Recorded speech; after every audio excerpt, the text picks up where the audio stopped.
Hi, my name is Annalene and today I'm going to be ranking all of the Taylor Swift albums. As you can see, I made a little tier list. The categories are Absolute Perfection, Banger, Bob, It's Had Its Time, and It's Still a Taylor Swift album. I am going to go over these albums in no particular order, and if you have any opinions that you want to share, please do so. I would love to know what your ranking is, what you thought of some of the albums, and some of the things I will be saying.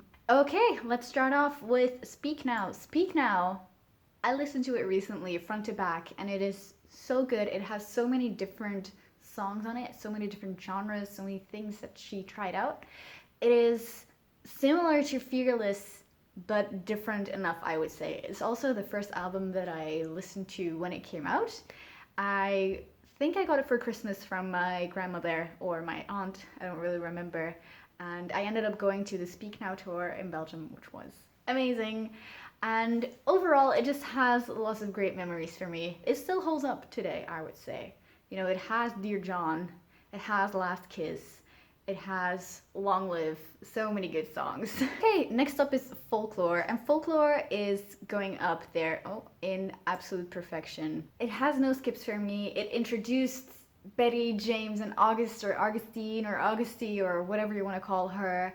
I love the little triangle that's going on. I loved listening to the album for the first time and, you know, trying to figure out which songs were connected. In the YouTube live chat of the Cardigan music video, Taylor had told us that there was something that she called the Teenage Love Triangle. I found it so exciting to listen to the album and figure out, is this part of the Teenage Love Triangle? Oh, this song mentions cobblestones just like Cardigan did. Is this part of the Teenage Love Triangle? And it was so good to have that intertextuality and to have these songs reference each other. And when Folklore came out, it felt so Taylor. That's all I can say about it. It felt so Taylor. It felt like something I knew she was capable of, and I knew that she would someday make, and I was not at all surprised to hear her in this genre. I was just very, very happy to hear it, and to hear that it had such great reception from basically anyone and everyone was amazing. It made my little Swiftie heart very happy. Then Fearless. You know, it's had its time, both the original version and the Taylor Swift version, I would say. I don't particularly listen to Fearless in full, or I don't really listen to the vault songs either. Although Mr. Perfectly Fine is so good. How was that not on the album? I really liked it when it came out. It was the era where I became a fan. I first, of course, heard Love Story and then You Belong With Me, and then I basically just went to LimeWire and downloaded all of the Taylor Swift songs I could find. Most of them were from Fearless. Fearless was definitely my introduction to Taylor Swift, and it obviously is very special to me in that regard. But I just don't really listen to it frequently, just in full. I just kind of moved on from it, I would say. And Lover, I have to say, I feel the same way. It has so many great songs. I love I Think He Knows, I love Paper Rings, I love Lover, but because it's such a long album, there's also some songs on there that I don't really listen to very often. Like Soon You'll Get Better is just too sad and I can't listen to it. Afterglow is kind of boring to me, and I don't really like Miss Americana and the Heartbreak Prince. I'm sorry. And I listened to Lover a lot when it came out. I would just listen to it every time I would get in the car and just start from where it left off and just listen to the album on repeat. But it's kind of had its time, and I'm kind of neutral about it now. It's a good album. I don't not like it. I mean, it's still a Taylor Swift album. It's had its time. And I still love some of the songs very, very much, and I will listen to them regularly in a playlist, but I probably won't listen to the album in full a lot anymore. Reputation is my all-time favorite Taylor Swift album. My all-time favorite album. It is the best album out there. I could talk about Reputation by Taylor Swift for hours. It starts off really dark. It starts off like nothing you've ever heard before from Taylor, which is a theme. It happens with a lot of albums, but it sounds like nothing you've ever heard from Taylor before. It's not something that you could see coming. It has hip-hop and trap beat influences. It has some rap influences. It's not the type of music that I would listen to if it wasn't Taylor Swift, you know? If It is so different, but then you listen to like the first 6 or 7 songs and it starts to lighten up and you start to, you get Gorgeous and King of My Heart and Call It What You Want, and then it ends with New Year's Day. And I vividly remember listening to the album for the first time, reading all of the lyrics and thinking by myself like, what is this? What is going on? This is so different.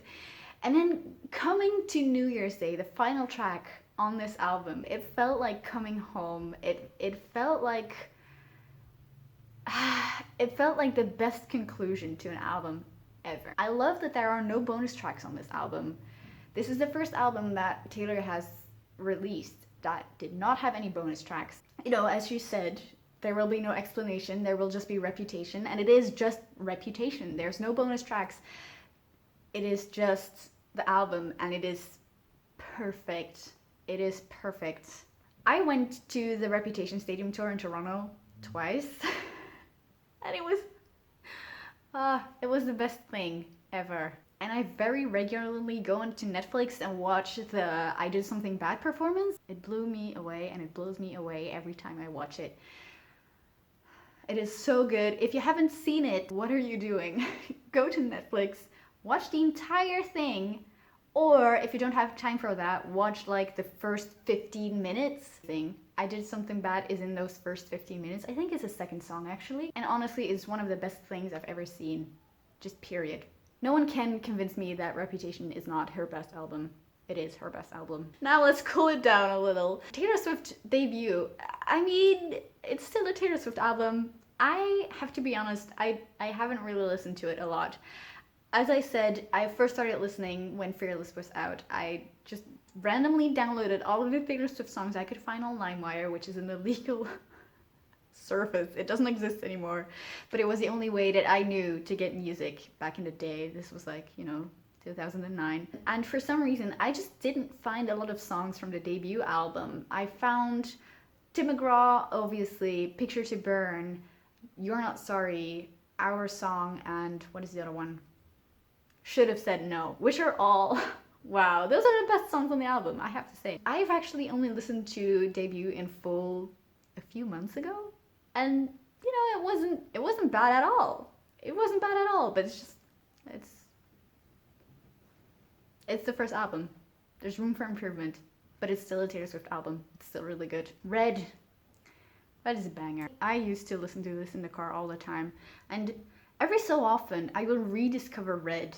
I will not have listened to it for months, and then I will put it on and I will fall in love with it all over again. And it is a whirlwind, it goes from I Knew You Were Trouble to All Too Well to 22, I believe, and then another sad song. I think Sad, Beautiful, Tragic. I'm not entirely sure, but it is a ballad again, and it is an experience, but it's so good. Although I have to say, I don't really like the bonus tracks. I like Come Back, Be Here, but that is because Taylor Swift performed it on one of the nights in Toronto in the Reputation Stadium tour, and that's why I started liking it more. But the bonus tracks, I don't really care for them. Whenever I listen to Red in the car, I blast the speakers, sing my heart out. It is so good to sing along to. I also really like, and this is going to be an unpopular opinion, but I also really like The Last Time. And I feel like The Last Time walked so Exile on Folklore could run. And then we have 1989. 1989, I would put in Bob category. It is really good.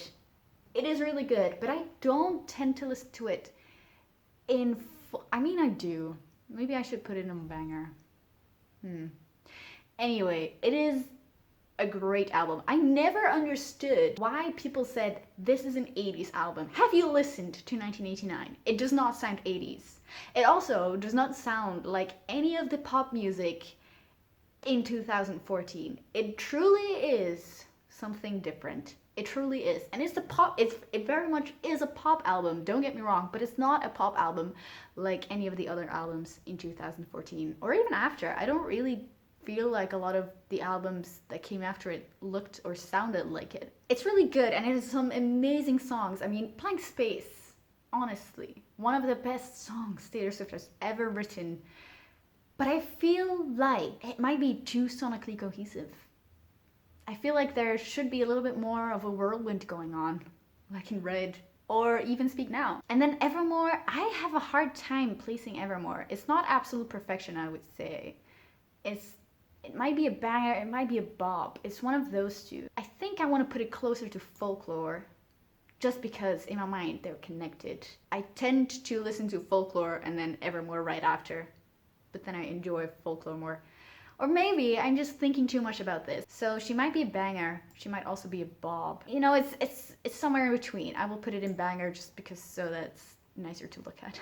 If you want to see me talk about Taylor Swift a little bit more, then you can also watch my Evermore and Folklore song ranking. I will link it up here somewhere and also down below. And if you want to watch any of my covers that I did of Taylor Swift songs, I will link a playlist as well. Let me know what you think of all of these albums, what you thought of my ranking, and I will see you next week. Have a lovely day. Bye.